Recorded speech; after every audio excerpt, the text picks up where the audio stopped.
नमो ज्ञानेश्वरा नमो ज्ञानेश्वरा।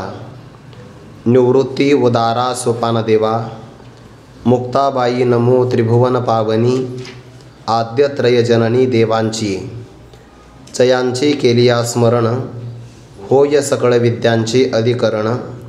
तेचे वंदू श्रीचरण श्री गुरूंचे ते नमस्कारोनी आता। बुद्धेर्भेदं धृतेश्चैव गुणतस्त्रिविधं शृणु। प्रोच्यमानमशेषेण पृथक्त्वेन धनंजय। आता अविद्येच्या गावी मोहाची वेडूनी मदवी। संदेहाची आघवी लेवूनी लेनी। कैवल्य साम्राज्य चक्रवर्ती विश्वमोनी ज्ञानोबाराय सकल ब्रह्मनिष्ठ गुरुजनांच्या परमकृपेने श्री भगवती ज्ञानेश्वरीच्या 18व्या अध्यायाचं आपण चिंतन करत आहोत। सांख्यशास्त्रामध्ये प्रतिपादन केलेल्या 3 गुणांच्या अनुसार ज्ञान कर्म आणि कर्ता या प्रत्येकी तिघांचे आपण 3 प्रकारचे भेद पाहिले आहे। अर्थात सात्विक राजस तामस ज्ञान, सात्विक राजस तामस कर्म आणि सात्विक राजस तामस कर्ता यांचा विचार केल्यानंतर पाठीमागे सात्विक कर्त्याच्या लक्षणामध्ये धृती उत्साह समन्विता असा एक शब्द आला होता आणि मग तोच धागा घेऊन किंवा ते सूत्र धारण करून भगवंताने आता समोर येणाऱ्या बुद्धी आणि धृतीचा विचार सांगण्याची एक प्रतिज्ञा केली आहे। तो आहे प्रस्तुत 29व्या क्रमांकाचा श्लोक। भगवान म्हणतात, हे अर्जुना, हे धनंजय, पदच्छेद असा होईल, बुद्धेहे भेदम धृतेहे च एव गुणतः त्रिविधं शृणु। प्रोच्यमानम अशेषेण पृथक्त्वेन धनंजय। ज्याने राजसू यज्ञाच्या प्रसंगाला अनेक प्रकारच्या राजांना जिंकलं आणि त्यांची संपत्ती जिंकून ते धन राजसू यज्ञाच्या प्रसंगाला उपयोगाला आणलं। अर्जुनाचं हे नाम कर्मानुसार पडलेलं आहे। जशी कृती तशा प्रकारचं नाव किंवा जसं नाव तशा प्रकारची कृती असावी, हे दोघांमध्ये समन्वय असावा लागतो। म्हणून तो फार मोठ्या प्रमाणामध्ये धन जिंकून आणलं, यामुळे तुझं धनंजय हे नाव सार्थ आहे। किंवा विद्याधनम सर्वधनम प्रधानम, ब्रह्मविद्येला सुद्धा धन असं म्हटलं जातं आणि ते धन जिंकून घेण्याची तुझी योग्यता असल्यामुळे हे धनंजया अर्जुना गुणतः गुणांच्या अनुसार त्रिविधम 3 प्रकारचे बुद्धेहे धृतेहे च एवं भेदम शृणु। बुद्धीचे आणि धृतीचे भेद जे आहे ते श्रवण कर। कसे सांगणार आहे? पृथक्त्वेन, भिन्न भिन्न प्रकारे सांगणार। आणि दुसरा भाव वापरला अशेषेन, काहीही शिल्लक न ठेवता, म्हणजे संपूर्णतया भिन्न भिन्न रूपाने। प्रोच्यमानम, भविष्यामध्ये सांगले जाणारे म्हणजेच आगामी श्लोकामध्ये प्रतिपादन केले जाणारे बुद्धीचे आणि धृतीचे 3 प्रकारचे भेद माझ्याकडून तू श्रवण कर। यातला एक सूक्ष्म भाग असा आहे की पाठीमागे ज्ञानाचे 3 प्रकार सांगितले, आता धृती आणि बुद्धीचे 3 प्रकार सांगणार आहे। तर यामध्ये काही भेद आहे का? तर यातला बारकावा असा आहे, अंतःकरणाची जी काही प्रकाशरूप वृत्ती असते ना, त्याला ज्ञान असं म्हणतात। त्याच अंतःकरणाची धारणा शक्ती जी असते, धैर्य धारण करणारी वृत्ती, त्यालाच काय म्हणतात? धृती असं म्हणतात। आणि पुढचा भाव असा आहे, जिच्यामध्ये अनेक वृत्ती सामावलेल्या असतात तिला बुद्धी असं म्हणतात। म्हणजे काय होईल? बुद्धी व्यापक आहे किंवा बुद्धीचा अर्थ विस्तारित आहे। अर्थ बुद्धीचा अर्थ विस्तारित, कारण बुद्धीमध्ये अनेक प्रकारच्या वृत्ती सामावलेल्या आहेत। त्या अनेक वृत्तीपैकी एक वृत्ती धृतीची आहे, एक वृत्ती ज्ञानाची आहे। अशा बुद्धीपासून अनेक प्रकारच्या वृत्ती तयार होतात, म्हणून अनेक बुद्धीचे तरंग असं म्हटलं की नाही। म्हणजे बुद्धी थोडक्यामध्ये समुद्राप्रमाणे आहे, तिच्यावर अनेक प्रकारचे तरंग किंवा लाटा निर्माण होतात। त्यापैकी एक लाट आहे धृतीची, म्हणजे धृती धैर्य धारण करणारी। आणि परमार्थामध्ये सात्विक धैर्य असावं लागतं, व्यवहारामध्ये राजस धैर्य असावं लागतं। आणि जे माणसं कायम झोपूनच राहतात, काहीच वाटत नाही, त्यांच्याकडे जे धैर्य असतं त्याला तामस धैर्य असं म्हणतात। पुढे तो सगळा भाव येणारच आहे। म्हणून परमात्मा म्हणतात, जी अनेक वृत्तीने संपन्न असणारी बुद्धी आहे तिचे पण 3 प्रकार होतात. त्या बुद्धीपैकी एक वृत्ती बाजूला काढली आपण की त्याला धृती असं म्हणतात. धृती म्हणजे धारणाशक्ती, धैर्य धारण करणारी. तर त्याचेही पुन्हा पुढे सांगितले जाणारे संपूर्णतया भिन्न भिन्न प्रकार तू श्रवण कर, यावर ज्ञानोबारे स्पष्टीकरण सांगतात. हा आता नूतन विषयाला प्रारंभ झालेला आहे. आतापर्यंत आपण ज्ञान कर्मकर्ता यांचे प्रत्येकी 3 प्रकार पाहिले. आता प्रस्तुत श्लोकापासून आपण बुद्धीचे, धृतीचे 3 प्रकार पाहणार आहोत. आणि यानंतर या बुद्धीने धृतीने संपन्न असणाऱ्या साधकाला काय फळ मिळतं, त्या फळाला म्हणतात सुख. त्या सुखाचे पुन्हा 3 प्रकार येणार आहे. म्हणजे एकूण पाठीमागे झालेले 9 प्रकार आणि आता पुढे येणारे 9 प्रकार, बरोबर 18 प्रकार आले बघा. हे सगळे प्रकार पुढे क्रमशः येणारच आहेत. ज्ञानोबा यावर स्पष्टीकरण सांगतात. आता हा शब्द अनंतरीय वाचक आहे, मंगलवाचकही आहे किंवा प्रारंभवाचकही आहे. एखाद्या विषयाची समाप्ती झाली, दुसरा विषय सांगायचा असेल तर अनंतरीय वाचक, किंवा नूतन विषय सांगायचा असेल तरीसुद्धा, आणि मंगलवाचक. कारण भगवान ब्रह्मदेवाच्या मुखारविंदातून सृष्टीच्या प्रारंभाला 2 शब्द बाहेर पडले. ओंकारश्चात शब्दश्च द्वावैतो ब्रह्मणपुरा कंठम भित्वा विनिर्यातो तस्मान मांगलिका उभौ. हे दोन्ही शब्द मंगलवाचकच आहे. ओंकार शब्द आणि अथ शब्द. त्या अथ शब्दाचा मराठीमध्ये आता असा अर्थ होतो. अथ संस्कृतमध्ये आहे आणि त्याचा मराठीमध्ये आता. आता विश्वासमके देवी, याचा अर्थ काय झाला, ते मंगलवाचक आहे. किंवा इथं अनंतरीय किंवा नूतन विषयाला प्रारंभ करणार आहे. आता यानंतर अविद्येच्या गावी रूपक केला आहे. अविद्येच्या गावी मोहाची विडोनी मदवी, संदेहाची आघवी लेवोनी लेणी. मोह शब्दाचा अर्थ होतो अविचार, ज्याच्यामध्ये निर्णय घेता येत नाही. अविद्या म्हणजे न कळणं, मोह म्हणजेच अविचाराचा प्रभाव.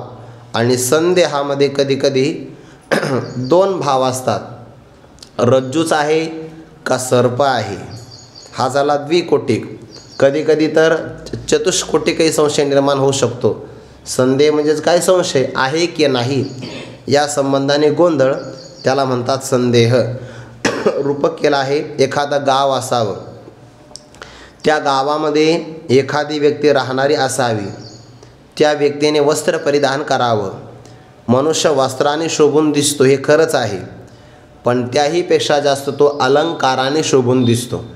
त्याला अलंकार असं, अलंकरोती अलंकार, जे मनुष्याच्या सौंदर्याला खुलवतं. कधीकधी अलंकार सौंदर्याला खुलवतात किंवा कधीकधी ज्याला सौंदर्य नाही त्याचं वजन पाडतात. हे दोन्ही प्रकार आहे. काही काही माणसं नाही, त्याला आपल्या हल्लीच्या भाषेमध्ये इम्प्रेशन म्हणतात. ते मी कुठं फर्स्ट काय इम्प्रेशन असं काहीतरी शब्द वापरतात. ते पहिला प्रभाव हा शेवटचा प्रभाव.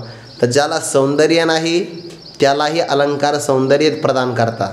किंवा ज्याला अगोदर चांगल्या प्रकारचं तारुण्य वगैरे असेल आणि त्याने जर अलंकार परिधान केले तर त्याचं सौंदर्य अधिक वाढून दिसतं. हे फक्त देवाच्या आणि संतांच्या बाबतीत आहे बरं. त्यांचं सौंदर्य अधिक अगोदरच आहे, पण त्यांच्या सौंदर्यामुळे अलंकाराला सौंदर्य प्राप्त होतं. मस्तकी मुकुटाती लेवविले, मुकुटा मुकुट मस्तक झाले. किंवा ज्ञानोबा म्हणतात, जसे अंगाचे निसुंदरपणे लेणी अंगची होई लेणे, ते तर अलंकारिले कवन कवने. हे निर्वचेना, याला अन्योन्य अलंकार असं म्हणतात बरं. कोणी कोणाला अलंकृत केलं आहे हे काही शोभून येत नाही. हे झालं रूपक. तसं अविद्येचं गाव आहे. संपूर्ण जगत कोणाचं गाव आहे, अविद्येचं. कारण ब्रह्म असंग आहे, ते कोणाचं कार्य नाही, ते कोणाला कारणही होऊ शकत नाही. ते स्वे महिमेने प्रतिष्ठित, ते आपल्या महिमेत राहणार आहे. त्याला ब्रह्म असं म्हणतात, हेही त्याला माहिती नाही आहे. जसं पाळण्यातला लहान मुलगा असतो की नाही, त्याला नाव आपण ठेवतो, पण त्याला ते नाव ठेवलेलं आपण असतं, त्याला ते नाव माहितीसुद्धा नाही. उगं काहीतरी ध्वनी होतो म्हणून तो आकर्षला जातो, भाव वेगळा आहे, जोपर्यंत कळत नाही तोपर्यंत. तसं ब्रह्म आपल्या स्वरूपामध्ये निमग्न राहिलेलं आहे, निहित आहे, जे कार्य नाही कारण नाही म्हणून असंग आहे. पण त्या ब्रह्माला माया नावाची उपाधी लागली की ईश्वर भाव प्राप्त होतो आणि मग ईश्वराची सत्ता घेऊन तीच माया संपूर्ण जगताला एका क्षणात निर्माण करते. ईश ब्रह्माच्या ठिकाणी सुद्धा संकल्प निर्माण करते बघा. एकोहम बहुश्याम एकाकी न रमते. हा संकल्पच मायेचं स्वरूप आहे, जगाचं स्वरूप आहे. ते संकल्प झाला की ते सोपाधिक ब्रह्म प्राप्त होतं. ईश्वर भाव आहे तो. हा संकल्पच झाला प्रसवता. तो संकल्प सगळ्यांना प्रसवितो. आणि म्हणून हे सगळं जे गाव आहे ना, हे अविद्येचं गाव आहे. नुसत्या अविद्येचं जर मानलं ना तर मग जडवाद अंगामध्ये पडेल. म्हणून अविद्या ज्या ईश्वराची सत्ता आणि स्फूर्ती घेऊन कार्यकारी होते ती अविद्या इथं घ्यायची, म्हणजेच माया घ्यायची, प्रकृती घ्यायची. त्या अविद्येच्या गावामध्ये अविचार, न कळणं, मोहाची, जिथं निर्णय घेता येत नाही त्याला मोह असं म्हणतात, त्या मोहाचं वस्त्र परिधान करून आणि संदेहाचे आघवी लेणी लेवणी संशयाचे सगळ्या प्रकारचे अलंकार जिने परिधान केले आहे. भाव असा आहे, अविद्येच्या गावामध्ये मोहाचं आवरण जिच्यावर पडलं आहे आणि जिने सगळ्या प्रकारचे संशय, म्हणजे देह मी आहे का देहापेक्षा वेगळा मी आहे, किंवा आत्माच आत्मा संकोचित आहे का व्यापक आहे, सत आहे का चित आहे का आनंद स्वरूप आहे, मी करता आहे का अकर्ता आहे, भोगता आहे का अभोगता आहे, परिच्छिन्न आहे का व्यापक आहे, असे अनेक प्रकारचे संशय हेच एक अलंकार. आणि ते जिने परिधान केले आहे त्याला म्हणतात बुद्धी. म्हणजे जी अविद्येच्याच गावात राहते, जिच्यावर आवरण वस्त्र पडलं आहे म्हणजे आवरण आहे, आणि त्या आवरणामध्ये विक्षेप होत असतो. त्या विक्षेपामध्ये अनेक प्रकारचे, आपल्या बुद्धीमध्ये सगळे संशय बुद्धीच असतात. आपले जाणणारी सुद्धा बुद्धीच आहे आणि संशय घेणारी सुद्धा कोण आहे? बुद्धीच आहे. म्हणून सगळ्या संदेहाचे जिने लालंकार व आपल्या अंगावर परिधान केले. त्या बुद्धीचं कौतुक पुढे सांगतात. आत्मनिश्चयाची बरब जया आरिसा पाहे सावयव, ती बुद्धीची धावत्रिदा असे. या दोन वयाचं एकत्र विचार आहे बरं. आता जीवाला आपल्या स्वस्वरूपाची प्राप्ती व्हावी याकरिता तो प्रयत्न करतो. वास्तविक प्रयत्न करणारे फक्त दोघेच आहेत. एकाचा प्रयत्न सफल झाला त्याला मुक्त म्हणतात. दोघंजण तो प्रयत्न करतच नाही, त्यांना पामर किंवा विषयी म्हणतात. आणि एक जण मात्र प्रयत्न करतो, म्हणून तर त्याच्या लक्षणात प्रकार आलाय बघा. श्रद्धावान लभते ज्ञानम तत्परहा संयतेंद्रियः, ज्याचा मन इंद्रियावर संयम आहे, जो साधनेत तत्पर आहे आणि ज्याची वेदांत वाक्यावर आणि गुरूंच्या वचनावर विश्वास आहे, तो श्रद्धासंपन्न आहे. असा पुरुष आपल्या स्वतःला जाणण्याकरता प्रयत्न करतो. तर मग शास्त्र त्याला, श्री गुरु त्याला उपदेश करतात आणि त्या उपदेशातून जसा एखादा पुरुष जसा भ्रमिष्ट झाला किंवा एखाद्या पुरुषाला भूत लागलं, जसं की गुरुवारी मारुती बाबा सांगत असतात, एक ब्राह्मण होता आणि तो काहीतरी प्रातर्विद्येला गेला. आता आल्यानंतर स्नान झालं की त्याने गायत्री मंत्राचा जप करावा की नाही, तर त्याने भलतंच कर्म प्रारंभ केलं. चटई टाकली, वज्रासनातच बसला आणि दुसरेच मंत्र म्हणायला लागला. बाकीच्या लोकांनी विचार केला, हा तर ब्राह्मण आहे, गायत्री मंत्राचं अनुष्ठान दिलं सोडून आणि दुसरेच मंत्र म्हणायला प्रारंभ करतो. ज्या अर्थी हा दुसरे मंत्र म्हणतो याचा अर्थ याच्या अंगामध्ये कोणीतरी संचार केला आहे. आणि मग त्याला शुद्धीवर आल्यावर विचारलं, थोडंसं कुठं गेलता? या दिशेला गेलो होतो. बरोबर आहे म्हणे. मग तिकडे एक स्मशानभूमी आहे, कब्रस्तान आहे, तिथलं एखादं भूत तुझ्या अंगात लागलं आहे. मग मांत्रिकाला आणून जसं त्याच्या अंगातलं भूत बाजूला केलं की आता त्याला परत ब्राह्मण करायचं आहे का? तो मूळचाच ब्राह्मण आहे. तसा देहामध्ये आलेला परमात्म्याचा अंश, ज्याला आपण जीव असं म्हणतो, तो का म्हणे कैसे केव कोठे जीवने राळा, जीवाने या देहाला घट्ट पकडला आहे. म्हणजे मीच देह असंही तो मानतो, कधी कधी माझा देह असंही मानतो. आणि मग एकदा देहाला मी म्हटलं की देह संबंधी सगळे पदार्थ माझे होतात आणि हे माझेपणा मीपणाच दुःखाला कारण आहे. महाजनक हे माता, हा मी गौरहीन पुरता, पुत्र वित्त कांता माझे हेन. आलं की नाही सगळं? म्हणजे हा मी गौरहीन पुरता अहमाध्यास, हा जनक हे माता, पुत्र वित्त कांता माझे हेन ममाध्यास. आणि अहम अध्यास ममाध्यास दुःखाला कारण आहे. ज्याप्रमाणे मांत्रिक त्याच्या अंगातलं भूत काढतो तसं श्री गुरु किंवा शास्त्र जीवाच्या अंगामध्ये असणारं देह नावाचं किंवा अहम अध्यास ममाध्यासाचं भूत काढतात. त्या मांत्रिकाकडे मंत्र असतात आणि श्री गुरुकडे महावाक्य असतं. त्या महावाक्याचा ते उपदेश करतात. उत्तम अधिकारी असेल तर कानावचनाचे भेटी सरिसाचे पै किरटी वस्तू होणी उठी कौन एको जो. आणि मग तो पंचदशीच्या 3ऱ्या प्रकरणाप्रमाणे विचार करतो, अरे स्थूल देह मी होऊ शकत नाही कारण हे कार्य आहे. प्राणमय कोश मी होऊ शकत नाही, विकारी आहे. त्यानंतर विज्ञानमय कोश मी होऊ शकत नाही, त्याचं कारण ते कधी असतं कधी नसतं. मनोमय कोश मी होऊ प्राणमय कोश जड आहे, मनोमय कोश विकारी आहे. स्थूल देह हा कार्यमय कोश आहे. कार्यत्वाद, जडत्वाद, विकारित्वाद, विलयाद्यवस्थावत्वाद 4 कोश मी नाही. आनंदमय कोश तोही मी होऊ शकत नाही कारण तो सुद्धा कधी असतो आणि कधी नसतो. या 3 कोशाहून वेगळा असणारा, यांचं प्रकाशन करणारा, जागृती स्वप्न आणि सुषुप्ती अवस्था येतात आणि जातात पण स्थिर राहणारा आणि यांचं प्रकाशन करणारा सच्चिदानंद आत्मा मी आहे असा तो आपला निश्चय करून घेतो. आणि एकदा त्याच्या बुद्धीचा निश्चय झाला की तेच ज्ञान आहे. बुद्धी निश्चय आत्मज्ञान ब्रह्मरूप भावी आपण ब्रह्मनिष्ठा राखे पूर्ण तत्परायण अहर्निशी.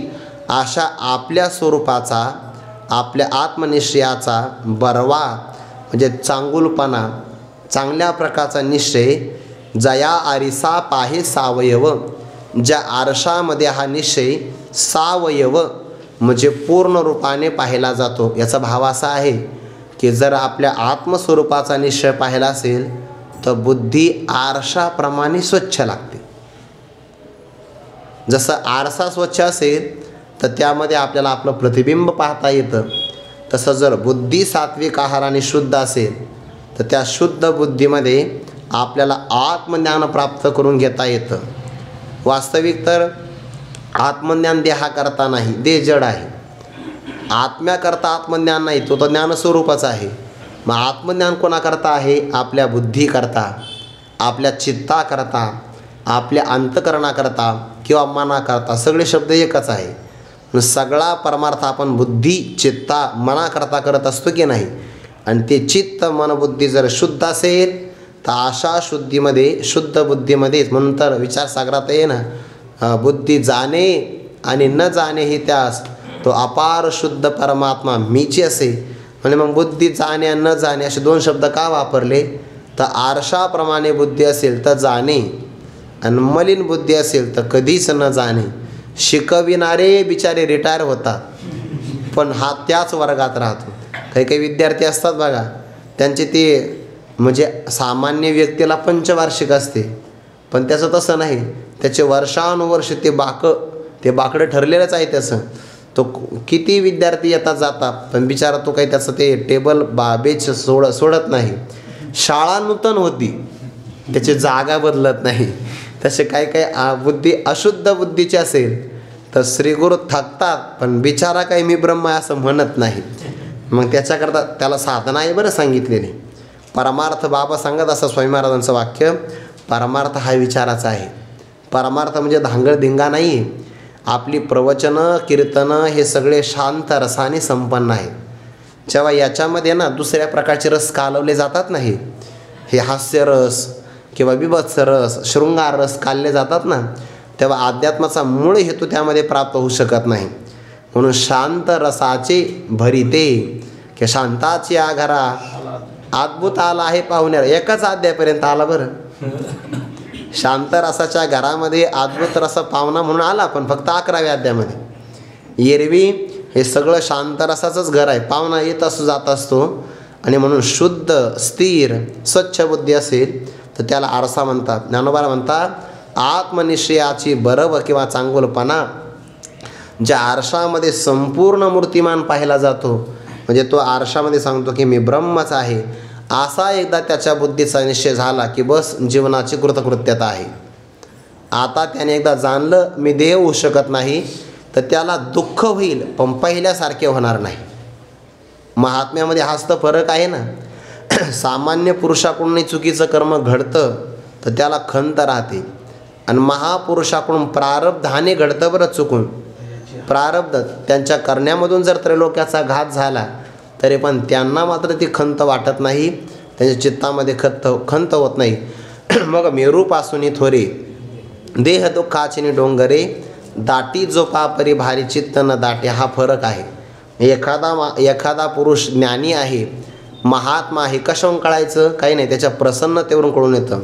दर्शनाची प्रशस्ती पुण्यपुरुष, कोणती खंत नाही, कोणत्याही प्रकारचा खेद नाही, कोणत्याही प्रकारचा चित्तामध्ये विकार नाही, तर त्याला म्हणतात ती शुद्ध बुद्धीचा प्रकार आहे. आत्मनिश्चयाची बरव जया आरिसाप आहे सावयव, ती अशा प्रकारची कोण आहे? बुद्धी. आणि म्हणून त्या बुद्धीची धाव, त्या बुद्धीचे सुद्धा प्रवाह त्रिधा असे 3 प्रकारचे आहे. म्हणून का हो? बुद्धीचे 3 प्रकार सांगितले, कर्ता कर्मज्ञान 3 प्रकार सांगितले. ज्ञानोबारा म्हणतात अरे अर्जुना, यांचेच 3 प्रकार असं नाही, जगातला कोणताही पदार्थ घ्या त्याचे 3च प्रकार आहे. प्रकाराचे 3 तो का म्हणे केले जन. इथे सगळे प्रकाराचे 3च मिळतात. तुम्ही काही घ्या, बाजारात तुम्ही एखादा रत्न घ्या, रत्न, तर त्या रत्नातही प्रकार आहे. एक पहिलं रत्न चांगलं शुद्ध मिळतं, दुसरं त्याची हुबेहूब प्रतिकृती तयार केली जाते, आणि कधी कधी त्या रत्नाच्या नावाखाली खडी साखरच विकतात लोक आपल्याला. असे प्रकार होतात ना. रत्नावर पैलू पाडतात, तसे काही माणसं खडी साखरेवर सुद्धा पैलू पाडतात, आणि ते आपल्या रत्न म्हणून त्याच्यावर काहीतरी आच्छादन वगैरे लावतात, पॉलिशिंग करतात. आपल्याकडं कळतं आहे. आता आपल्याला का कळत नाही? आपण रत्न पारखी नाही ना, आपण आपले दुसरेच पारखी आहे, त्याच्यामुळे आपल्याला ते काही कळत नाही. त्याच्यातही प्रकार. किंवा आपण एखादं वाहन घेतलं, 4 चाकी वाहन, त्याच्यात प्रकार नाही का? माणसं म्हणतात हे टॉप मॉडेल आहे बघा, यातलं प्रकारच आहे की नाही? त्यातले हे सगळीकडे प्रकार आहे जगामध्ये, कुठेही घ्या. हे तिथंच प्रकार आहे असं नाही, हे सगळे कार्यक्रम पत्रिकेतही प्रकारच आहे. सगळीकडे आहे म्हणून सांगितलं. एक दृष्टांत वक्त्याच्या श्रोत्याच्या परिचयाचा असावा ना म्हणून. अरे अर्जुना, सत्वादी गुणीही काही एकती ठाई, न किजेची येत पाही जगा माझी. म्हणजे अरे अर्जुना, सत्वादी गुणी, मी कधी कधी ओवी वाचल्यानंतर त्याचा अन्वय करतो बरं, लक्षात ठेवत चला. तुम्ही असाल ओवी तुम्ही मागं पुढं का वाचता, तसा अर्थ ना घेऊ. अरे अर्जुना, सत्वादी गुणी, सत्व, रज आणि तम या 3 गुणांनी, या 3 गुणांनी जगा माझी काही एक ती ठाई नक्की ज्याची तपाही. या जगामध्ये असा कोणता पदार्थ आहे की तो पदार्थ या 3 गुणांनी 3 ठिकाणी वाटलेला नाही? सगळ्यांचे 3 प्रकारच केले आहेत. म्हणजे अगदी अधिकारी जरी असेल तर अधिकाऱ्यामध्ये सुद्धा 3 प्रकार आहे की नाही? 3 प्रकार आहे म्हणून तर विचार सगळ्यात 3 तरंग झाले ना. अगोदर तर पहिला दुसरा हे तरंग अधिकाऱ्याचे सिद्ध करणारे आहेत, आहे का नाही? संक्षेपाने आणि विस्तारतः. तिसऱ्या तरंगामध्ये श्रीगुरूंचं लक्षण आलं, म्हणजे श्रीगुरू आणि साधक अगोदर एकच होते, श्रीगुरू एकच राहिले. पण 4था आणि 5वा 6व्या तरंगात 3 अधिकारी तयार झाले. उत्तम अधिकाऱ्यास उपदेशाचा प्रकार 4था, मध्यम अधिकाऱ्याचा प्रकार उपदेशाचा 5वा तरंग, आणि 6व्यामध्ये कनिष्ठ आहे. ते कनिष्ठ म्हणजे एकदम हलका घेऊ नका, त्याची बुद्धी लय तीव्र असते, फक्त त्याला शंका जास्त येतात, म्हणून त्याला म्हणतात कनिष्ठ अधिकारी. म्हणजे अधिकाऱ्यात सुद्धा किती प्रकार केले? 3. म्हणून जगामध्ये सत्वादी ही गुणी काही एक ती ठाई न किजेची येथ पाही जगा माझी. जगात सगळे प्रकार 3च झालेले आहेत. उदाहरण देतात, आगी न वसता पोटी कवन काष्ट असे सृष्टी, तैसे ते कैसे दृश्य कोटी त्रिविध जेनो हे. मनोनीती गुणी बुद्धी केली त्रिगुणी, धृतीसिंह वाटणी तैसीची असे. या 2 ओव्याचे एकत्र विचार आहेत. अरे अर्जुना, उदाहरण दिलं आहे, आगी न वसता पोटी. पोटी म्हणजे आतमध्ये, अग्नी आपल्या पोटात राहत नाही, अशा प्रकारे कवन काष्ट असे सृष्टी. काष्ट म्हणजे वाळलेलं लाकूड. असं कोणतं लाकूड आहे सृष्टीमध्ये की ज्याच्या पोटात अग्नी राहत नाही?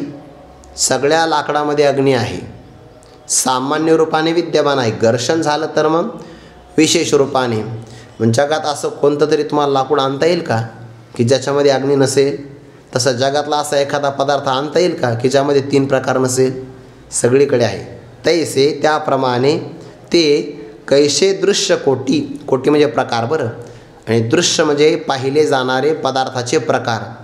असे पदार्थाचे प्रकार कोणते आहे की जे त्रिविध नोहे, ज्यामध्ये 3 प्रकार होत नाही, सगळीकडे होतात. म्हणून तिही गुणी, 3 गुणांच्या द्वारे बुद्धी केली त्रिगुणी. बुद्धीचे सुद्धा 3 गुणाने प्रकार झालेले आहे. 3 प्रकारची बुद्धी, सात्विक, राजस आणि तामस, म्हणून त्रिगुणी. नुसते बुद्धीचे नाही बरं. पुढे धृतीसी ही वाटणी तैसीची असे. धृती म्हणजे धैर्य, धारणाशक्ती म्हणजे आपले इंद्रिय शरीर विकळ जरी झाले तरी साधने करता पुन्हा उत्साहाने त्यांना प्रतिष्ठित करणं, याला धैर्य म्हणतात. किंवा अनेक प्रकारचे जरी विघ्न आले तरी त्या विघ्नातून मागे न सरता पुन्हा साधनेत प्रवृत्त होणं, याला जी वृत्ती लागते की नाही, त्याला धृती असं म्हणतात. धृती कमी पडली आणि बुद्धी किती जरी असेल तर कृती नाही होत. म्हणून त्या बुद्धीला धृतीची जोड असावी लागते तरच कृती घडते, नाहीतर होत नाही. माणसं म्हणतात ना त्याचं धैर्य गळालं बघा. आता त्याच्यात धैर्य, काही माणसं दवाखान्यात नुसते गेले, त्याची बुद्धी खूप चांगली असते, पण त्याला इंजेक्शन पाहिलं की धैर्य नाही राहत, त्याला चक्कर येते बघा. ते कधी कधी असं होतं, ते आपल्या तपासणी करण्याकरता इंजेक्शन लावतात आणि रक्त काढतात. ते एखाद्याचं जर रक्त कमी असेल ना, किंवा त्याच्यामध्ये हिमोग्लोबिनचं प्रमाण वगैरे कमी असेल, तर ते रक्त काढल्याबरोबर त्याच्या अंगाचा घाम येतो की नाही, किंवा चक्कर येते, त्याला ते सहन होत नाही. तसं एखाद्या मनुष्याला विघ्न पाहिलं आणि बुद्धी असेल तर त्याला ते धैर्य राहत नाही. तो नाही इथून मागं गेलेलं बरं. म्हणून तर बघा ना, बरेच विद्यार्थी येतात ना, मग ते आले का ते बापू इतकं कठीण आहे का हे, मला तर सप्त्यातले सोपं वाटलं. अरे ते सप्त्यात सोपं सांगायचं असतं, इथं आल्यावर कळतं ते किती कठीण आहे म्हणून. आणि म्हणून मग धैर्य नसेल तर त्या इथं नाही, मग मागेच जाऊ आपण, असं होतं. म्हणून ती ही गुणी बुद्धी केली त्रिगुणी. धृतीसी ही वाटणी, धृतीमध्ये सुद्धा तैशीची वाटणी, तसेच विभाग आहे, म्हणजे 3 प्रकार आहे. मग सगळे एकदा सांगणार का नाही. तेची एक वेगळा आले, यथाचिन्य अलंकारळे, सांगी जेल उपायिले भेदलेपणे. परी बुद्धी धृती या दोही भागा माझी धनंजया, आदी रूपबुद्धीच्या भेदासे करून. 2 ओव्याचा एकत्र विचार आहे. तेच बुद्धी आणि धृती एक वेगळा आले, म्हणजे एक बुद्धी वेगवेगळ्या प्रकाराने किंवा एक धृती वेगवेगळ्या प्रकाराने यथाचिन्य अलंकारले, जसे त्यांचे लक्षण असतील तशा लक्षणाने ते अलंकृत झालेले आहेत. जसं लक्षण असेल तशा प्रकारे सांगिजेल उपायिले भेदलेपणे.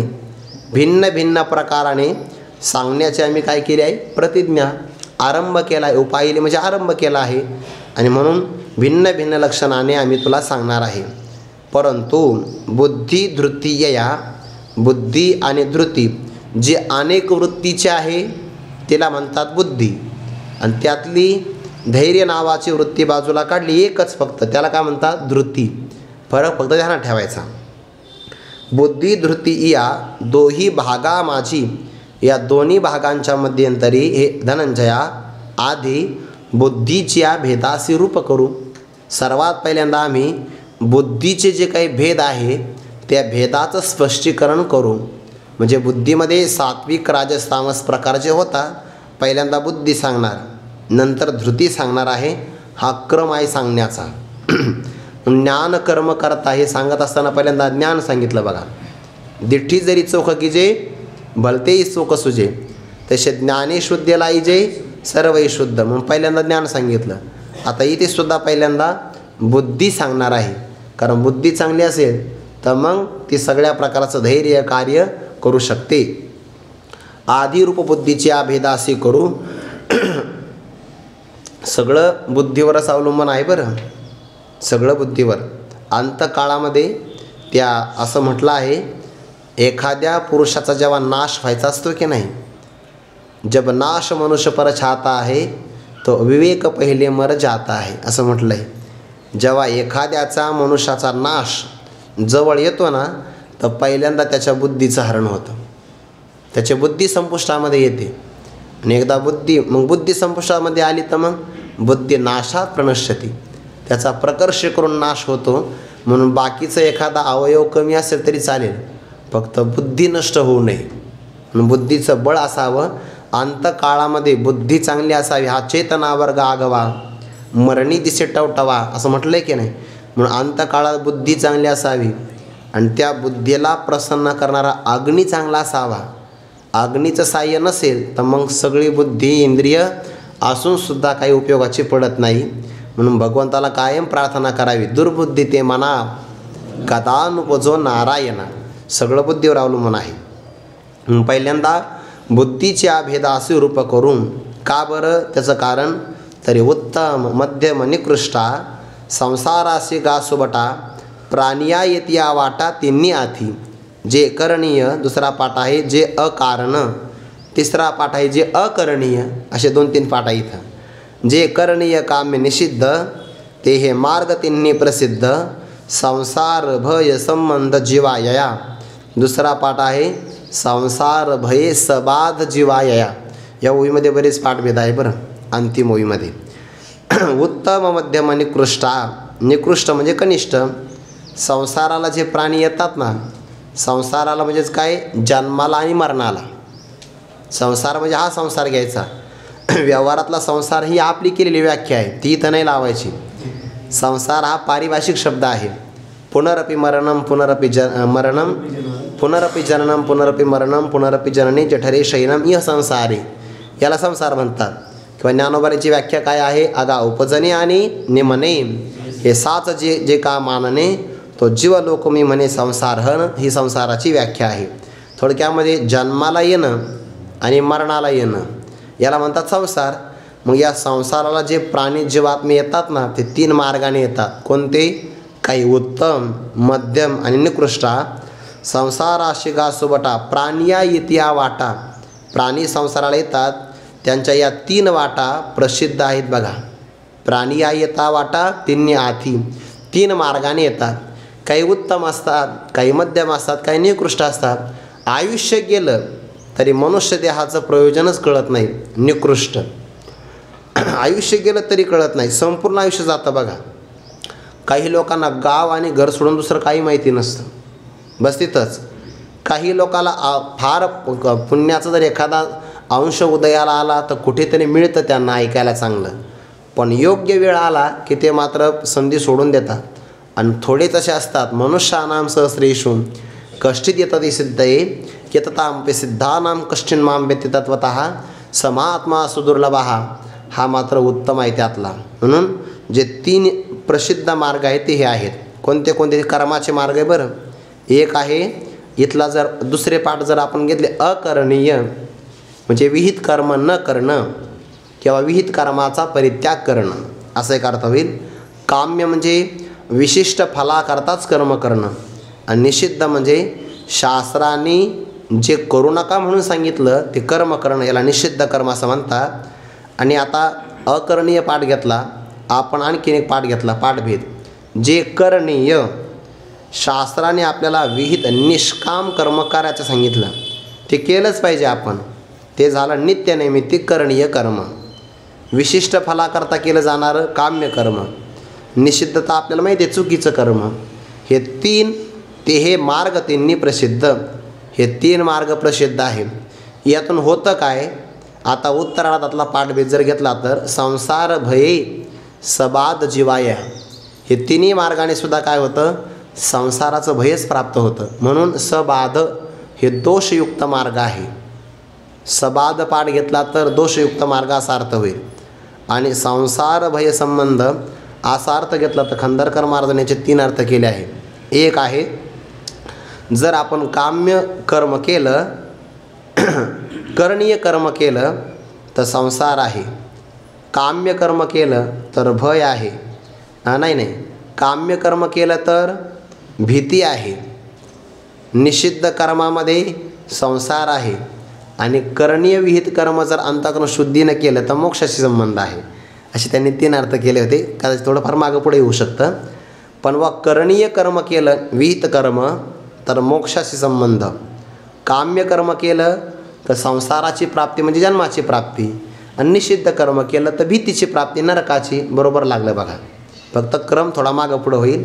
करणीय मोक्ष संबंध, काम्य संसार प्राप्ती, निषिद्ध गर्भवा आपलं निकृष्ट नारकी योनीला भयाची प्राप्ती. म्हणून संसार वय संबंध जीवाया असे हे कर्माचे 3 मार्ग प्रसिद्ध आहे. आणि म्हणून अगोदर बुद्धीचा आपण विचार करू का, आता बुद्धी यातला कोणता मार्ग निवडते यावर बुद्धीची गती अवलंबून आहे की नाही. बुद्धी निवड करते. 3 मार्ग समोर आले. एक मोक्षाला घेऊन जातो, एक संसाराला प्राप्त करून देतो मनुष्य देहामध्ये, आणि एक नरकाला घेऊन जातो. म्हणून बुद्धी पहिल्यांदा सांगायची. बुद्धी सांगितले की बुद्धी बरोबर त्यापैकी योग्य सात्विक असेल तर मोक्षाचा मार्ग निवडेल, राजस असेल तर काम्य मार्ग निवडेल, आणि तामसी असेल तर निषिद्ध कर्म मार्ग निवडेल. म्हणून पहिल्यांदा हे 3 मार्ग, त्यानंतर 3 मार्गाची फलं आणि बुद्धीचा प्रकार अगोदर सांगायचं की बुद्धी त्यातून काय निवडते आहे. सात्विक बुद्धीचं लक्षण परमात्मा 30व्या श्लोकामध्ये सांगतात. प्रवृत्तींच निवृत्तींच कार्याकार्ये भयाभये बंधम मोक्षम च या वेत्ती बुद्धिसा पार्थ सात्विकी. सरळ अर्थ आहे हे पार्थ. पदच्छेदही गोड आहे. प्रवृत्तींच निवृत्तींच कार्य अकार्ये भय अभये बंधम च मोक्षम या वेत्ती सा बुद्धी सात्विकी. सरळ अर्थ आहे हे अर्जुना, पार्थ पृथापुत्र अर्जुना, सा सात्विकी बुद्धी, ती सात्विक बुद्धी कोणती, या जी बुद्धी प्रवृत्तींच निवृत्तींच वेत्ती, ज्याला प्रवृत्ती आणि निवृत्ती कळते. प्रवृत्ती म्हणजेच कर्म मार्ग आणि निवृत्ती म्हणजे वैराग्य मार्ग, ज्याच्यामध्ये इहलोकाचे किंवा पारलौकिक भोग प्राप्त करण्याकरता जे मार्ग सांगितला आहे, कर्म केला जातो त्याला म्हणतात प्रवृत्ती मार्ग. आणि ज्यातून मोक्ष प्राप्त केला जातो, विवेक वैराग्य समाधी षटकाने मुमुक्षुत्व संपादन केलं जातं, त्याला निवृत्ती मार्ग असं म्हणतात. प्रवृत्ती मार्गामध्ये पडला तर मग कार्ये त्याने कार्य केलं पाहिजे, जे करणीय कर्म आहे ते त्याने करावं. आणि अकार्ये निवृत्ती मार्गामध्ये जर पडला तर त्याने कर्माचा शास्त्र विधीपूर्वक परित्याग करावा म्हणून करीतच नाही. अकार्ये कार्यही कळतं आणि अकार्यही कळतं. प्रवृत्ती कळते, निवृत्ती कळते. कर्म मार्गातली प्रवृत्ती कळते, त्यापासून निवृत्त व्हावं म्हणून निवृत्ती मार्गातली प्रवृत्ती त्याला कळते. निवृत्ती मार्गातली प्रवृत्ती म्हणजे काय, वैराग्याधिकांची प्राप्ती करणं. त्यानंतर प्रवृत्तीमध्ये जर पडला तर मग कर्म करतो म्हणून कार्य करतो. निवृत्ती मार्गामध्ये पडला तर कर्माचा परित्याग करतो म्हणून अकार्य. त्यानंतर भय अभये, जर त्याने कर्म मार्गाचं अनुष्ठान केलं तर त्याला भय आहे, कोणतं, गर्भवासाचं भय आहे. आणि निवृत्ती मार्गामध्ये पडला तर गर्भवासाच्या दुःखापासून अभय आहे. आणि सरते शेवटी मी अमुक कर्माचा करता आहे असा अज्ञानापासून निर्माण झालेला कर्तृत्वाचा अभिमान, त्यालाच बंधन असं म्हणतात. हेही त्याला कळतं. आणि या बंधनातून मुक्त होण्याकरता तत्त्वज्ञान संपादन करावं. त्या ज्ञानाच्या द्वारे तो अज्ञान आणि अज्ञानकारी असणारा कर्तृत्वाभिमान बंध याला सोडून देतो. याला मोक्ष असं म्हणतात. या व्यक्ती एवढ्या सगळ्या गोष्टी ज्या बुद्धीला कळतात ना, त्या बुद्धीला सात्विक बुद्धी असं म्हणतात. यावर मधुसूदन सरस्वती असं म्हणतात, सरते शेवटी बंध आणि मोक्ष आला की नाही, म्हणून आम्ही प्रवृत्ती निवृत्ती, कार्य अकार्य, भय आणि अभय या सगळ्यांचा विचार बंध आणि मोक्षाला अनुसरूनच केलेला आहे. म्हणून बंध आणि मोक्ष हे सगळं कळतं ज्या बुद्धीला, त्यासाठी काय प्रवृत्ती करावी, कशातून निवृत्त व्हावं, कोणतं कर्म करावं, कोणत्या कर्माचा परित्याग करावा, यातून काय भय प्राप्त होईल, त्या भयातून सुटण्याचा उपाय काय आहे, हे सगळं ज्या बुद्धीला कळतं त्या बुद्धीला म्हणतात सात्विक बुद्धी. आणि ही सात्विक आहाराने प्राप्त होते, सत्संगतीने मिळते, सात्विक साधना केल्यानंतर मिळते, सात्विक देशात राहिल्यानंतर कळते, सात्विक वाचन केल्यानंतर कळते, सात्विक संस्काराने कळते, सात्विक मंत्राने. 10 गोष्टी याच्यामध्ये भागवतामध्ये. आगमोप प्रजादेश काल कर्मच जन्मच ध्यानम मंत्र संस्कारो दशैते गुण हे तवाहा. या 10 गोष्टीने हे सात्विक राजस तामस हे भाव वाढत असतात. बरं, सात्विक 10 गोष्टी असेल तर सात्विकच गोष्टी वाढणार. राजस 10 गोष्टी असेल राजस बुद्धी वाढणार. आणि ह्या 10 गोष्टी तामसी असेल तर तामस भाव वाढणार किंवा तामस बुद्धी होणार, म्हणून ते सावध राहिलं पाहिजे. आपण ऐकताना खूप सावध असतो, कृतीच्या बाबतीमध्ये बेसावध असतो, त्यामुळेच मग ते काय होतं, प्रगती होत नाही. आता या ओवीचा 98-99 क्रमांकाच्या ओवीचा संबंध आहे बघा. जे करणीय काम्य निषिद्ध ते हे मार्ग तिन्ही प्रसिद्ध, विहित कर्म करणं, काम्य कर्माचं अनुष्ठान, निषिद्धाचं अनुष्ठान, हे जगातले 3 मार्ग प्रसिद्ध आहे. या मार्गाचं अनुष्ठान केलं तर, करणीय केलं तर मोक्ष संबंध, काम्य कर्म केलं तर संसाराची प्राप्ती, निषिद्ध कर्म केलं तर भयाची प्राप्ती. मनोनी हे सगळं डोळ्यासमोर आलं, यामुळे मनोनी अधिकार्य मानिले. जे विधीचे नियोगे आले ते एकची येतं भले नित्य कर्म, म्हणजेच करणीय कर्म. जर 99 क्रमांकाच्या ओळीमधला नित्य कर्म शब्द घेतला तर 98 क्रमांकाच्या ओळीमध्ये करणीय शब्द घेणं अधिक जवळचं राहील. मनोनी अधिकारी मानिले, आपला अधिकार आणि त्या अधिकाराला मान्य झालेलं वर्ण आणि आश्रम यानुसार आपल्या अधिकाराला जे मान्य झालं आहे कर्म, ते पुन्हा कसं, विधीचे नियोगे आले. शास्त्राचं वचन त्याला म्हणतात विधी, आणि त्या विधीच्या प्रवाहाने जे आपल्या वाट्याला आलेलं आहे ते कोण आहे बरं, ते एकच येतं भले नित्य कर्म. ते नित्य कर्मच या परमार्था मार्गामध्ये एकची भले चांगलं आहे बघा. म्हणजे एक तर 2 कर्म येतात, विहित आणि निषिद्ध. निषिद्ध करायचं नाही. विहित कर्मात 4 प्रकार, नित्य, नैमित्तिक, काम्य आणि प्रायश्चित्त. काम्य कर्म साधकाने करायचं नाही. चुकून दोष घडला तर प्रायश्चित्त कर्म करायचं, म्हणजे त्यातूनही 2 कर्म सुटले. राहिलं फक्त नित्य कर्म. मग तुम्ही नैमित्तिक कर्म नाही सांगितलं. अरे नित्य कर्माला निमित्त मिळालं की तेच तर नैमित्तिक कर्म होत असतं. म्हणून साधकाकरता विहित कर्मामध्ये फक्त नित्य कर्मच चांगलं आहे, जे त्याच्या वाट्याला आलेलं आहे, अधिकाराला मान्य झालं, शास्त्रानुसार आलं आहे. काही कर्म देशकाल परिस्थितीनुसार येतात. आता आपलं राष्ट्रीय कर्तव्य कोणतं आहे, मतदान करणं. अधिकारी मानिले.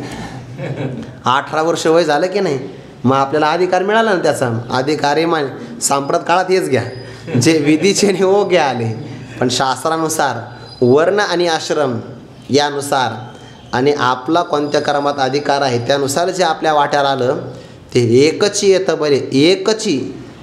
एकच शब्दातून अन्यांची व्यावृत्ती केली बरं. त्याने निषिद्ध कर्म करू नये, काम्य कर्म करू नये. चुकून निषिद्ध झालं तर प्रायश्चित्त करावं, नाहीतर मग बस एकच कर्म, नित्य कर्म. सकाळ, दुपार, सायंकाळ, जे शास्त्रानुसार आपल्या मनानं नाही, आपल्याला सांगितलं ना सकाळ, दुपार, सायंकाळ नित्य कर्म करावं, तर आपलं एकच नित्य कर्म राहील, नित्य उठून या. हेच आपलं नित्य कर्म आहे. त्याला नित्य कर्म म्हणत नाही. त्याला शास्त्रानुसार विधीचं प्रमाण असावं लागतं, तर ते नित्य कर्म आहे. एकच येतं भले जया जे विहित ते ईश्वराचे मनोगत, मनोने केले आणि भ्रांत सापडीचे. त्याला विहित कर्म, ते नित्य कर्म आपल्या वाट्याला आलेलं आहे. पण ते करायचं कसं, सकाम बुद्धीनं नाही करायचं, ते निष्काम बुद्धीनं करायचं. म्हणून त्याचा हेतू चांगला असला पाहिजे. नित्य कर्म सकाम भावनेनं केलं ना तर स्वर्ग प्राप्त होतो. निष्काम भावनेनं केलं तर अंतकरण शुद्धी प्राप्त होते. आणि तेच अंतकरण शुद्धीला दायक असणारं नित्यकर्म कालांतराने आणि परंपरेनं मोक्ष प्राप्त करून देतं, म्हणजेच आत्मप्राप्ती करतं. वास्तविक कर्माने आत्मप्राप्ती होत नाही आणि कर्माने आत्मप्राप्ती पण होते. असं कसं, कर्माने आत्मप्राप्ती होत नाही, आत्मप्राप्ती करता साक्षात ज्ञान हे साधन आहे. आणि जेव्हा म्हटलं जातं की कर्माने मोक्ष मिळतो तेव्हा तो चित्तशुद्धीद्वारा परंपरेने मिळतो. जसं की आपल्याला आजारी पडलो तर आपण औषध घेतो, तर गोळी घेतो म्हणजे साक्षात औषध घेतो. आणि कधी कधी औषध आपण सुईच्या द्वारे घेतो, त्याला इंजेक्शन, मराठीमध्ये सूचिवेद म्हणतात त्याला. मग तिथं मध्यंतरी सुई आली की नाही, मग त्या औषधाने पण रोग गेला, पण सुईच्या माध्यमाने. तसं कर्माने मोक्ष मिळतो पण चित्तशुद्धीद्वारा. आणि गोळी घेतली तर सरळ, तसं ज्ञान सरळ आत्मप्राप्ती करून देणार आहे, असं त्याचा अर्थ. तेची म्हणजे तेच नित्यकर्म. हे सर्वनाम आहे ना, तेची सर्वनाम मागचा संबंध घेत असतं. व्याकरण लयच महत्त्वाचं आहे. पहिलं वर्ष काही सामान्य समजू नये, हो ते आयुष्यभर उपयोगी पडतं. पहिल्या वर्षामध्ये जास्त कार्यक्रम कधीच करू नये तसे. तेचे आत्मप्राप्ती फळ दिठी सुनी केवळ, की जे जैसे का जळ सेवेचे तहाने. तेची म्हणजे ते हे सर्वनाम आहे. सर्वनाम पूर्व प्रधान जे असतं त्याचा निर्देश करतं. मागच्या वेळीमध्ये प्रधान कोण सांगितलं? नित्यकर्म. म्हणून तेची नाम तेच नित्यकर्म आत्मप्राप्ती फळ दिठी सुनी. आत्मप्राप्तीच मला करायची आहे अशा प्रकारचं फळ आपल्या दृष्टीमध्ये ठेवून, दिठी सुनी हा वाक्प्रचार आहे, नजर ठेवून केवळ की जे केवळ फक्त आत्मप्राप्तीच मला करायची आहे. या नित्यकर्मातून मला स्वर्ग मिळवायचा नाही, मला धन मिळवायचं नाही, मला प्रतिष्ठा सन्मान पद मिळवायचं नाही, फक्त आत्मप्राप्तीच मला करायची आहे. असं केवळ आत्मप्राप्ती फळ दिठी सुनी, की जे कसं करावं? एकच फळ आहे त्याचं, जैसे का जळ सेवेचे तहाने. काय उदाहरण दिलं ज्ञानोबाऱ्यांनी? ज्याप्रमाणे आपल्याला जर तहान लागली तर त्याकरता आपण कोणतं पदार्थ घेतो? पाणीच घेतो. बघा, तहान लागली ना तुम्हाला, चहा घेऊन उपयोग नाही. तहान लागली तर जेवण करून सुद्धा उपयोग नाही. तहान लागली की पाणीच पाहिजे. बघा, जसं पाणी फक्त तहाने करता सेवन करतो, तसं नित्यकर्म हे जे आहे ते आत्मप्राप्तीच्या फळासाठीच करावं. की जे जैसे का जळ सेवेचे तहाने. एवढाच फक्त एक उद्देश धारण ठेवला तर काय होईल? ए तुलिनी ते कर्म सांडी जन्म भय विषम करून दे सुगम मोक्ष सिद्धी. काय ज्ञानोबारांचा गोडा अर्थ आहे बघा ओव्याचा. ए तुलेनी म्हणजे एवढ्यानेच ते नित्यकर्म काय करतं? विषम म्हणजे भयंकर. कोणतं भय आहे जीवाच्या पाठीमागे? जन्म भय, जे फार भयंकर आहे. आणि नित्यकर्म त्या जन्म भयाला तोडतं. म्हणजेच काय? कर्मे कर्मबद्धता मुमुक्ष सोडविले पंडसुता. नित्यकर्म अंतकरण शुद्धी देतं. अंतकरण शुद्धी म्हणजे वैराग्य. वैराग्याने ईश्वराचा प्रसाद म्हणजेच गुरूंची प्राप्ती. हा, आणि तेच गुरु मग त्याला उपदेश करतात म्हणजे ज्ञानप्राप्ती. ज्ञानप्राप्ती झाली की मग त्याच्या जीवनातलं जन्मभय परिपूर्ण नष्ट होतं. ए तुलिनी ते कर्म सांडी जन्मभय विषम. आणि पुन्हा करून दे सुगम मोक्षसिद्धी. मोक्षसिद्धी म्हणजेच मोक्षप्राप्ती, मोक्ष लाभ त्याला अत्यंत सुगम करून देतं. जर चित्तशुद्धीचा अभाव असेल ना तर साधना किती दिवस करा, मोक्ष मिळत नाही. पण चित्तशुद्धी जर असेल तर मोक्षसिद्धी मिळण्याकरता फार कष्ट करावे लागत नाही. हे बऱ्याचदा आपल्याला आपाततः जर एखादा पुरुष, शास्त्रामध्ये त्याला असं म्हटलं आहे की जर त्याच्या अंतकरणाची म्हणून त्याला कृतोपास्ती आणि अकृतोपास्ती असं म्हटलं आहे बघा. ज्याने निष्काम कर्म करून मल दोष घालवला, निष्काम उपासनेनं विक्षेप दोष घालवला, फक्त आवरण राहिलं आहे, तर त्या साधकाला कष्ट नाही पडत. पण एखादा वरवर ऐकण्याकरता आला आणि चित्तामध्ये मल तसाच आहे, विक्षेपही तसाच आहे, तर त्याला ऐकल्यानंतर हे कळतं पण त्याचं पटत नाही किंवा तो त्याच्यामध्ये निमग्न होऊन रंगत नाही बघा. आणि व्यवहारातले काही काही माणसं काही नाही बघा, त्यांच्या वाट्याला आलेलं फक्त सेवा कर्म करत राहतात, फक्त कर्म करतात ते. पण ते सुद्धा सेवेच्या भावनेनं देवाची सेवा म्हणून इतका उच्च भाव मनामध्ये तयार होतो, जास्त काही स्वार्थही साधत नाही, भ्रष्टाचारही करत नाही. आणि त्यांना परमार्थाची एखादी गोष्ट जर सांगितली की लगेचच्या लगेच त्यांना ते आकलन होते. त्याचं कारण काय आहे? त्याचं कारण एकच आहे की त्यांची बुद्धी शुद्ध झाली आहे कर्माच्याद्वारे. बुद्धी ते नाही निर्मळ जीवन काय करेल साबण, तसे मन शुद्ध नाही ते तर बोध करेल काही. म्हणून चित्तशुद्धीला फार महत्त्व आहे आणि ते कर्मानेच होते. म्हणून करून दे सुगम मोक्षसिद्धी. मोक्षसिद्धीला ते सुगम करून देते. ऐसे करीतो भया ऐसे करीतो भला संसार भय सांडीला करणी यत्वे आला मुमुक्ष भागा. ऐसे अशा प्रकारे म्हणजेच काय? नित्यकर्मच करायचं आहे, आत्मप्राप्तीवर फळ ठेवूनच करायचं आहे, जन्मभयाचा परित्याग करायचा आणि मोक्षसिद्धी सुलभ झाली पाहिजे यासाठी जो कर्म करतो. ऐसे करी असा जो निश्चय करेल आपल्या मनामध्ये कोणता? की मला मोक्षच मिळवायचा आहे, मला आत्मप्राप्तीच करायची आहे, ऐसे करी असा निश्चय करेल तर तो भला निश्चय आहे. आणि तो साधक संसार भये सांडीला. शब्द कसा गोडे बघा. त्याने संसाराला टाकलं नाही, आता संसार भयानेच त्याचा परित्याग केला आहे. शब्द आहे ना तृतीय विभक्ती इथं. हां, संसार भये म्हणजे संसाराच्या भीतीनेच त्याचा परित्याग केला आहे.